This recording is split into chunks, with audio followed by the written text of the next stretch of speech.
Kenapa kok di kitab fikih pasti ada bahasan sholat khauf ini ya, sholat perang ini kan. Ini kitab tipis Pak, bahasanya jadi cuma segitu doang. Kalau di kitab yang tebel, wah itu bahasanya panjang, bisa 3 kali pertemuan.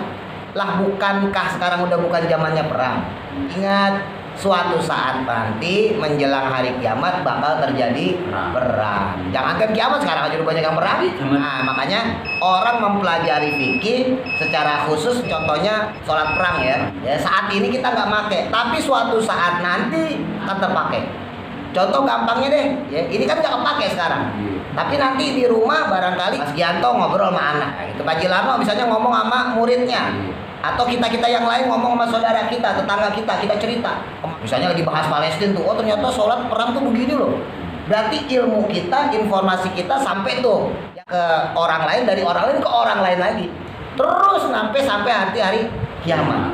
Nah ilmu fikih itu terjaga lewat situ.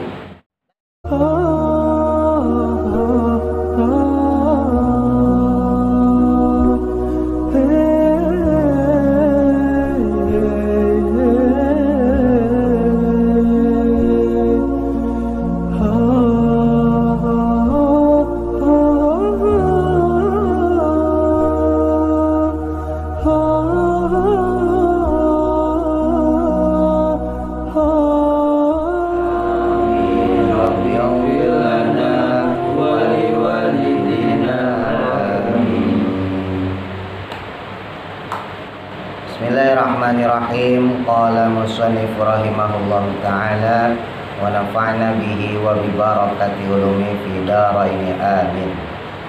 Faslun wa sholatul khaufi, dan adapun sholat khauf. Sholat khauf itu maknanya sholat dalam peperangan ya. Tapi kalau diartiin satu-satu, khauf itu takut ya. Jadi sholat dalam keadaan ketakutan. Ala salasati adrubin, ada 3 cara. Nah, ini karena lebih ke perang, saya jelasinnya perang aja ya. Ahaduha, adapun yang pertama dari 3 cara tadi, itu ayakuna, adanya siapa al aduwu, musuh itu fi ghairi jihatil kiblati, bukan berada pada arah kiblat. Kalau musuhnya berada bukan pada arah kiblat, fayufarikuhum, maka membagi ya bahasa gampangnya rombongan atau jamaahnya dibagi ya, membagi mereka, maksudnya membagi jamaah sholat. Siapa yang membagi? Al imamu, si imamnya, firqotaini, dengan 2 bagian ya. Firqotan, firqoh yang pertama atau bagian pertama itu taqifu, berdiri, fi wajhil adui, menghadap musuh. Wa firqata khalfahu, dan bagian yang lainnya membelakangi musuh. Fayusolli, maka sholatlah si imam, bil firqati, dengan firqah ya, dengan kelompok allati khalfahu, yang berada di belakangnya. Rokatan, dengan 1 rokaat. Sumayutimu, kemudian menyelesaikan, linafsiha, dengan sendiri-sendiri. Watamdi, dan kemudian menghadap, ila wajhil adui, ke arah musuh. Nah ini namanya juga sholat perang Pak, jadi sholat darurat boleh ya. Jadi ini cara pertama ya. Andai kata musuhnya membelakangi kiblat ya, jadi kalau kiblat kan ke sana ya. Nah kan kalau kita sholatnya madhep kiblat, misalnya musuhnya di sini, enak ya, kita sholat sambil madhep musuh, madhep kiblat ya kan. Tapi kalau musuhnya ada di sana, kalau musuhnya di sana membelakangi kiblat, berarti kan kalau kita sholat madhep sana nggak pas, berarti belakangi kiblat. Nah maka dibagi 2 kelompok. Nah yang satunya ini menghadap ke musuh, nah sedangkan yang satu rombongannya tetap madhep kiblat, sholat bersama imam. Nah berjaga-jaga. Setelah imam takbir Allahu Akbar ya, dapat 1 rokaat nih rombongan yang di belakang imam, yang madhep kiblat, itu meneruskan sholat sendiri ya, sholat sendiri. Misalnya sholatnya zuhur ya, 1 rokaatnya bareng imam, habis itu mufarokoh, keluar dari mengikuti imam. Lalu kemudian sholat 3 rokaat ya, selanjutnya selesai 3 rokaat selanjutnya dia mundur, gantiin yang ngadep ke musuh. Nah ngadep ke musuh, nah yang ngadep ke musuh balik ngikutin imam, karena yang imam kan belum selesai. Nah maka diikutin ya, si imam tadi. Watati, dan menyusul atau ifatu yaitu kelompok al-ukhra yang lain, fayusolli kemudian sholat ya si imam biha dengan mereka, rakaatan satu rakaat, watutimu dan kemudian menyempurnakan mereka linafsiha dengan secara sendiri-sendiri, wa yusalimu dan kemudian mengucap salam biha dengan mereka. Nah, sama nih. Terus yang kedua, wasani adapun yang kedua, cara yang kedua itu ayakuna adanya musuh ya, kalau si musuh tadi fi jihatil kiblati berada di depan kiblat, ayasufuhum maka membagi mereka, membagi jamaah, membagi orang yang sholat makmum ya, al imamu si imamnya ngebagi sofa ini dengan dua barisan. Kalau tadi dibaginya dua kelompok, beda ya. Kalau kelompok itu bisa dua saf, bisa tiga saf. Nah kalau ini dibaginya cukup dua saf. Kalau musuhnya berada di arah kiblat, ya. Wa yahrumu kemudian takbiratul ihram bihim dengan mereka. Faida sajada maka ketika sujud sajada ma'ahu sujud bersama si imam ahadus sofaini salah satu dari sof yang tadi, kan ada dua sof ya.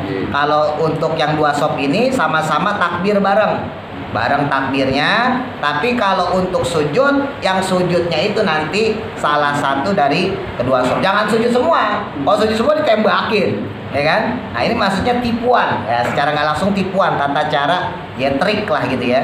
Wa waqafa dan kemudian menetap berdiri ya, tetap berdiri itu as-sofu yaitu sof al-akharu yang lain ya, yahrusuhum kemudian untuk menjaga-jaga mereka. Fa idza rafa'a maka tatkala telah bangkit si imam sajadu maka mereka sujud, walahikuhu dan kemudian menyusul imam. Jadi kalau sholat khauf boleh ya. Nah jadi kalau sholat khauf imam terus ada dua saf. Nah saf yang pertama ini ngikutin imam terus. Imam ruku, saf pertama ruku. Imam itidal, saf kedua itidal ya. Imam sujud, saf pertama juga sujud. Nah tapi kalau yang saf kedua enggak. Ya, saf kedua ini baru ngikutin imam pas makmum yang pada saf pertamanya berdiri. Gitu.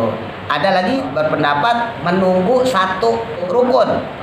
Nah, menunggu satu rukun. Jadi kalau imamnya ruku bersama saf pertama, maka yang kedua ini dia ruku. Jadi tetap berdiri sedekah.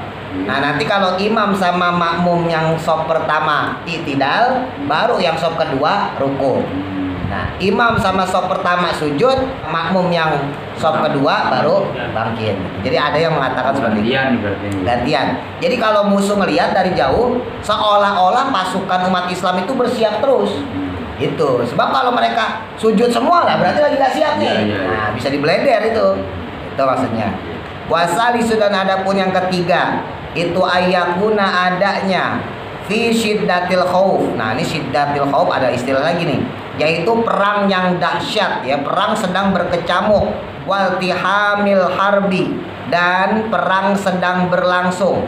Kalau perangnya sedang berkecamuk atau perangnya sedang berlangsung tuh kayak gimana sholatnya? Fayusolli maka sholatlah orang ya, maksudnya kita kalau dalam keadaan seperti itu, kaifa amkanahu sebagaimana memungkinkan. Oh, udah sholat deh sebagaimana bisanya. Rojilan baik jalan kaki, sholat sambil jalan bawa senjata boleh, karena perangnya sedang berkecamuk, perangnya lagi jalan nih, lagi berlangsung.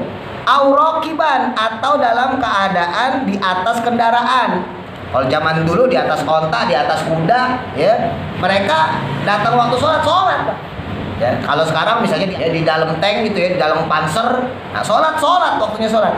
Jadi mau jalan kaki ke, mau di atas kendaraan ke, mustaqbilal kiblati baik menghadap kiblat, wa ghairu mustaqbili ataupun selain menghadap laha kepadanya, selain menghadap kiblat. Baik menghadap kiblat ataupun tidak menghadap kiblat. Nah, ini filosofinya ya. Walaupun ini bahasan sholat khauf ini ya, sholat perang ini kan nggak pati kepake, tapi bolak-balik saya sampaikan kenapa kok di kitab fikih pasti ada. Oh, kitab fikih ini kitab tipis Pak, bahasanya jadi cuma segitu doang. Kalau di kitab yang tebel, wah itu bahasanya panjang, bisa 2 kali 3 kali pertemuan ya. Kenapa kok bahasan sholat khauf ya, sholat perang itu kok selalu ada di kitab-kitab fikih. Lah bukankah sekarang udah bukan zamannya perang? Nah ini mengingatkannya kembali, karena ingat suatu saat nanti menjelang hari kiamat bakal terjadi perang. Jangankan kiamat, sekarang aja udah banyak yang perang. Zaman dulu udah ada perang dulu ya Pak? Udah ada lah. Zaman Nabi sebelum. Nah iya. Kalau nggak ada perang terus gimana sholatnya? Buat contohinnya itu loh. Buat nyontohin itu. Nah makanya orang mempelajari fikih secara khusus, misalnya contohnya sholat perang ya.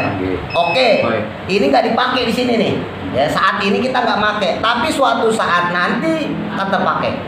Contoh gampangnya deh, ya ini kan nggak kepake sekarang. Tapi nanti di rumah barangkali misalnya gitu ya, Mas Gianto ngobrol sama anak, tadi aku belajar tentang sholat perang. Gini loh Le, kalau sholat perang dalam keadaan susah. Ternyata kalau lagi berlangsung boleh madep apa aja. Nah sampai berarti kan informasi itu kepada anak. Ya itu Pak Jilarno misalnya ngomong sama muridnya, atau kita yang lain ngomong sama saudara kita, tetangga kita cerita.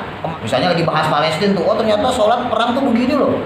Berarti ilmu kita, informasi kita sampai kepada mereka. Nah mereka kan nggak mungkin diam. Suatu saat, ya mungkin bukan hari itu, suatu saat entah tahun depan, entah tahun berikutnya, ketika mereka lagi ngobrolin perang pasti keucap tuh. Dan namanya informasi, ya namanya ilmu biasanya spontan Pak, keucap tuh. Oh iya, waktu itu saya pernah belajar tentang sholat perang, gitu pasti keucap. Nah begitu juga saudara kita tuh, murid kita, anak kita yang pernah kita sampein. Dulu bapak saya pernah cerita, dulu guru saya pernah ngomong, dulu saudara saya pernah bilang kalau sholat perang tuh begini-begini. Sampai tuh yang dari kita ke orang lain, dari orang lain ke orang lain lagi, terus sampai hari kiamat. Nah ilmu fikih itu terjaga lewat situ. Nah sekarang kalau di kitab fikih nggak ada sholat perang, berarti generasi kita, orang-orang yang dekat dengan kita itu nggak tahu tentang tata cara sholat perang. Ya itu hikmah yang pertama. Hikmah yang kedua, ini harus kita pikirin nih. Orang dalam keadaan perang aja Bang, disuruh sholat, bayangin. Orang dalam keadaan perang tetap melaksanakan sholat. Berarti kedudukan sholat itu sangat-sangat penting. Padahal kalau untuk puasa, misalnya puasa Ramadan, buat perempuan hamil atau ibu-ibu yang menyusui, diberikan rukhsah buat dia tidak berpuasa. Ya kan, tinggal nanti dikodok. Padahal kan bisa aja orang bunting puasa, apa susahnya? Ya, istri saya pas lagi hamil puasa, alhamdulillah. Nggak punya utang malahan, jadinya enak, ya kan, soalnya nggak halangan. Terus kemudian pas nyusuin, alhamdulillah puasa pol. Tapi kan dapat rukhsah perempuan hamil, perempuan menyusui untuk tidak berpuasa. Ya, tapi kalau sholat nggak ada rukhsahnya. Perempuan hamil tetap wajib sholat. Tuh hebatnya. Perempuan menyusui tetap wajib sholat. Tuh bayangin. Makanya termasuk di dalam ini juga perang. Gak ada orang dapat rukhsah bisa meninggalkan sholat.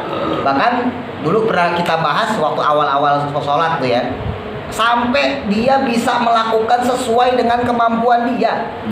Kalau dalam hal ini perang, andai kata dia bisa melakukannya dalam kondisi berdiri, berjalan, maka lakukannya dalam keadaan berjalan. Kalau bisanya dia melakukan dalam keadaan di kendaraan, maka melakukannya dalam kendaraan. Kalau bisa madhep kiblat, madhep kiblat. Kalau nggak bisa madhep kiblat, ya nggak usah madhep kiblat, sah. Ya, begitu pula kalau orang sakit. Nah, kalau di luar perang nih, kalau emang mampunya duduk, ya udah sholatnya duduk. Kalau orang mampunya sholatnya tiduran, silakan tiduran. Bahkan kalau hanya dengan sirat mata, ya Allahu Akbar melek, Allahu Akbar merem lagi gitu ya, dan seterusnya. Kalau memang bisanya seperti itu, lakukan seperti itu. Ini menunjukkan bahwa sholat itu benar-benar luar biasa, dampaknya luar biasa, ya kewajibannya juga di atas rata-rata. Ya makanya saya sering nyampein, gak bosen-bosen, kalau sholat jangan asal-asalan, karena sholat yang kita lakukan sekali doang. Emang sih Pak, ini kita habis ini sholat isya nih, besok ketemu lagi sholat isya. Emang besoknya ketemu lagi selama masih hidup, ketemu sholat isya terus. Tapi sholat isya yang sekarang kita lakukan, ya tanggal 1 Januari 2024 ini gak bakal terulang lagi. Masalahnya, ya kan, sholat isyanya mah terulang, tapi di hari yang sama nggak terulang. Lah besok udah tanggal 2, besoknya tanggal 3, terus sampai tahun depan. Sholatnya yang tanggal 1 cuman ini doang. Sementara catatan kita di malaikat itu ya tanggal ini. Jadi kalau kita melakukan sholat dengan asal-asalan, Ya sholat dengan nggak pakai ilmu, cepak-cepuk kayak capung cebok ibaratnya, ya berarti noda di dalam catatan kita itu terlalu banyak. Nah, iya, terus dari catatan-catatan sholat kita itu mana yang bisa membuat kita bangga di hadapan Allah? Ya kalau Allah sih nerima-nerima aja Pak, sholat-sholat kita berantakan gitu. Allahnya mah nerima-nerima aja, orang Allahnya baik, Allah baik kepada kita. Tapi kitanya sebagai hamba yang memberikan persembahan itu malu. Gampangnya begini deh, ya, Mas Gato ngasih saya singkong jelek-jelek. Lah, berhubung saya orang baik, saya terima-terima aja. Tapi kan yang malu kan Mas Gato. Masa buat ngasih Ustaz singkongnya jelek-jelek aman? Kan begitu. Gampangnya ya. Kalau sayanya mah gak ada masalah, orang dikasih mah nerima aja. Sama, Allah juga nerima aja persembahan kita. Baik itu sholat, zakat, puasa, sedekah, baca Quran ya, ngaji, baca Quran salah kek, sedekahnya kurang ikhlas kek, Allah mah tetap nerima orang. Nah, cuman kitanya yang harusnya malu. Masa ngasih persembahan kayak begitu? Masa sholat berantakan? Masa sedekah kagak ikhlas? Ya, masa ngaji bacaannya salah? Walaupun sekali lagi Allah tetap nerima. Nah makanya ini berkaitan dengan hukum sholat ya.